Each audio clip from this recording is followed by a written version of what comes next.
Ao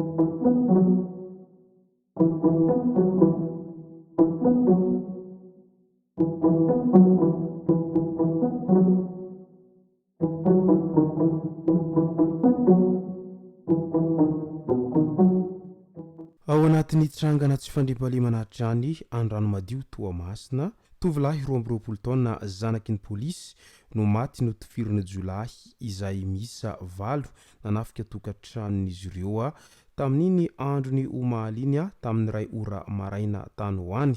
Ka ny pitsopitsony makasy an'izay no fakafakaina amintsika ato anatin'ity video ity, ka manasantsika rehetra anaraka an'ity video ity hatramin'ny farany. Aza dino ny milaiky ny video antsika ary tsarovy hatrany miabone amin'ny chaîne antsika mba ahafahanareo manaraka tsy tapaka ny video izay lefa eto isan'andro. Tsy ampy moa isika fa avy hatrany tonga dia vavany ndao ary.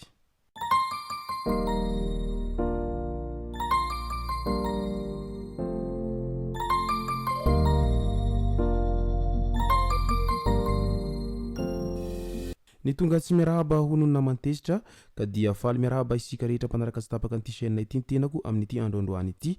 Arakin'izay efa natsipoko zay dia ny mahakasika ny fanafiana mitampiadina no tena horesantsika ato anatin'ity video ity. Fa milohan'izay dia andao horesantsika ireto tsara ho fantatra manaraka ireto. Tany Ambaranjana, vehivavy iray sy tovolahy kely iray no namoy ny ainy noho ny fianjerany trano. Naharay antso ny vondrony mpamonjy voina fa nisy trano nianjera teny Ambaranjana tamin'iny androny alarobia 20 febroary 2024 alina iny.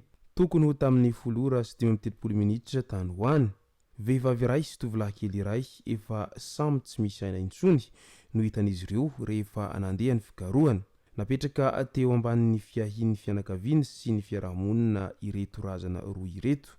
Ka dia mirary fironana feno ho any manamanjohatrany amin'izao loza izay nahazo izy ireo izao. Ary ainganeka ho tsara levenina ny maty ary aza misosoka alahelo intsony. Any Ambodiatafana Toamasina indray dia vehivavy be voka iray manodidina 20 taona no hita faty. Tamin'ny androny alakamisy 20 febroary 2024 maraina, tokony ho tamin'ny 9 ora tany hoany no nahitana ny razana. Misy maratra ny fivaviana, mangana koa ny tendany. Araky ny fizahana nataon'ny mpitsabo eo amin'ny 400 metatra mialan'ny tanàn'ny Ambodiatafana raha ho any 10 pointy ary 9 metatra mialan'ny sisin-dalana no nahitana azy. Tombanana ho nisy nanolana izy dia novonoina avy eo. Tsy nahitana taratasy mombamomba azy teny aminy. Tsy mponina ao Ambodiatafana ity vehivavy ity raha nambarany ireo olona izay any an-toerana. Midika izany fa tena miaratsandromanalina ny tany ary ny ratsy kely lalana ka dia mirary finonana feno ho an'ny fianakaviana manamanjo amin'izao fahavoazana izay nahazo ny havan'izy ireo izao ary aingane ho tsara levenana ny maty ary aza misosoka alahelo intsony. Any Dilandalina Anjorobe indray namoy ny ainy tototry ny tany ny mpanampy ny mpamily camion anankiray. Nitsoka noho ny faratsiany lalana ny fiara izay nentin'izy ireo. Nirotsaka nefa ny orana ka nialoka teo amin'ilay tevana efa fangalana tany maina hanamboaran-dalana ilay mpamily sy ny mpanampy azy iray. Tototry ny tany izy roa lahy rehefa nihotsaka ilay tevana. Namonjy azy ihany ny olona niaraka tamin'ireo camion namany saingy ilay mpamily izay efa naratra no avitra. Ny mpanampy azy kosa efa ela vao hita ka izao niafara tamin'ny famoizanaina izao.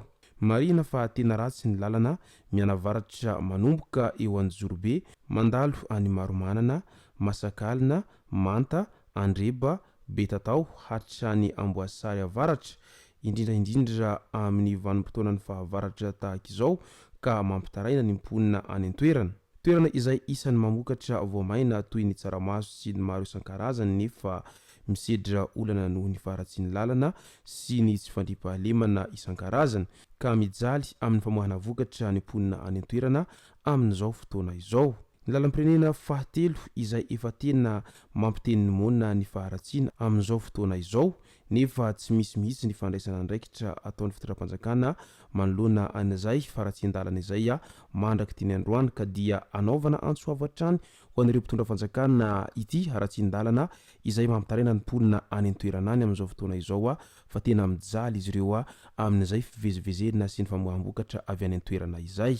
tsara ny manamarika amin'izao fotoana izao fa tsy io lalam-pirenena fahatelo iriry ihany no ahitana an'izay fahasimbana sy ny faharatsin-dalana izay fa izany haratsin-dalana izany dia hita manerana ny nosy amin'izao ankehitriny izao indrindraindrindra fa amin'izao fotoanany fahavaratra izao dia tsy vitsy no mitaraina indrindraindrindra fa ireo izay misehatra amin'izay fivezivezena sy ny fampiasana ireo lalam-pirenena izay amin'izao ankehitriny izao ka dia andrasana raha izay vaholana maharitra sy matipaika hoaroso ny fitondram-panjakana manoloana an'ireo fanarenana sy fanamboarana ny lalany rehetra izay ahitana an'izany faharatsiana izany.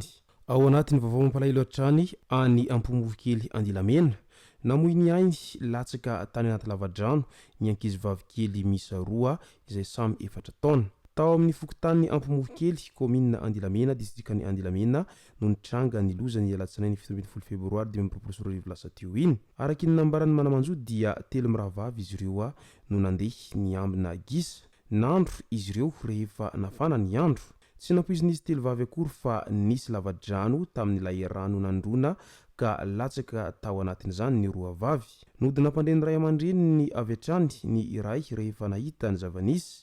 Natao ny fikarohana ka ny maraina ny talata 18 febroary 2024 voahita tao anatin'io lavadrano io ny vata mangatsiakan'izy roa vavy kely izay efa samy tsy mananaina intsony.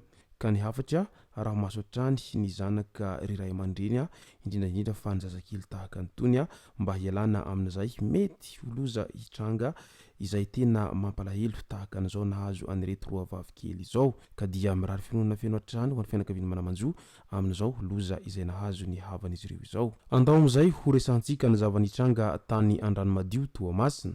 Tovolahy 12 taona zanaky ny polisy no maty notifiriny jolahy izay misa valo nanafika ny tokantranon'izy ireo tamin'iny androny omaly tokony ho tamin'ny ray ora maraina tany hoany.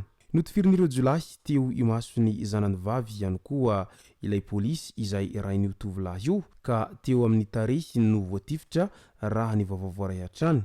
Avy ny rava alina namonjy fodina io polisy io no narahan'ireo jolahy ka rehefa tafiditra ny tranony no nisy ny fanafihana raha ny vaovao azo hatrany.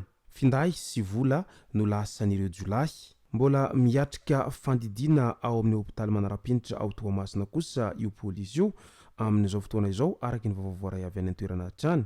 Midika izany fa tena miha mafy andro manalina ny tsy fandriam-pahalemana ary efa tsy mifidy arapaka intsony ireo jolahy izay mpanao fanafihana amin'ny tampiadina izay satria profo mitohaka amin'ny tendany izao fa efa tsy matahotra mpitandro filaminana intsony izy ireo satria io mpitandro filaminana io mihitsiny no minia tafihin'izy ireo amin'izao fotoana izao noho izay fanaovan'izy ireo asa ratsin'izy ireo zay. Asa raha mba ahoana ny fandraisana andraikitra izay ataon'ireo mpitandro filaminana rehetra manoloana an'izao trangana fanafihana amin'ny tampiadina izay tena mavaivay ao Toamasina ao efa hatramin'ny ela mandraky tiny androany izay mbola tsy nahitana fiovana mihitsy izany resaka fanafihana amin'ny tampiadina etsero izay fa vao maika aza miha mafana hatrany izany resaka fanafihana izany ao Toamasina ao ka mahatsaro miaina ao anatin'ny tebotebo-lava ny mponina any Toamasina any amin'izao ankehitriny izao. Izay moa no masaka azona roso tao anatin'ity video ity tompoko lasy tompoko vavy misaotra antsika rehetra nanaraka an'ity video ity hatramin'ny farany. Aza diny ny milaiky ny video antsika ary tsarovatra hatrany ny miabone amin'ny chaîne antsika mba ahafahanareo manaraka tsy tapaka ny video izay lefa eto isan'andro. Tompoko lasy tompoko vavy mankasitraka dia mirary soa.